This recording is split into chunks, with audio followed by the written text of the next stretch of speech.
আসলাম আমি এই জায়গায় আমার একটা ডোয়া আছিল বিশাল বড়, ওই ডোয়াটা দেখার জন্য। এখানে প্রত্যেক বছর অনেক প্রচুর পরিমাণে মাছ পড়ে, বর্ষাকালের পানির সাথে অনেক মাছ আসা পড়ে। এই ডোয়াটা কাটা শুধু মাটি কাটতে এই দুনো সাইডে আট উঠাইছি গাছ লাগানোর জন্যে।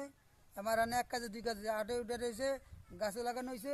এখন বর্ষাকালে জোয়ারের পানির সাথে মাছ আসে এখানে। এই যে ভাই দেখেন আমাদের শীতকালে গ্রামের ভিতরে কত সুন্দর সিস্টেম। এই ধান আইছে, এখন এই ধান এখানে এই মাঠ করে পরিষ্কার করে এখানে ধান সিদ্ধ করিয়া সুগার দিবে।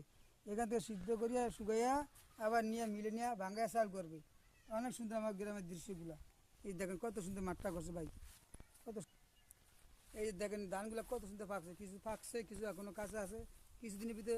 কিছুদিনের ভিতরে মানে ধানগুলা আইসা খেত থেকে নিয়ে আসে, আইসা এখানে এগুলা বাড়িতে লওয়ার পরে এখানে আনিয়ে সিদ্ধ করে শুকানো হবে।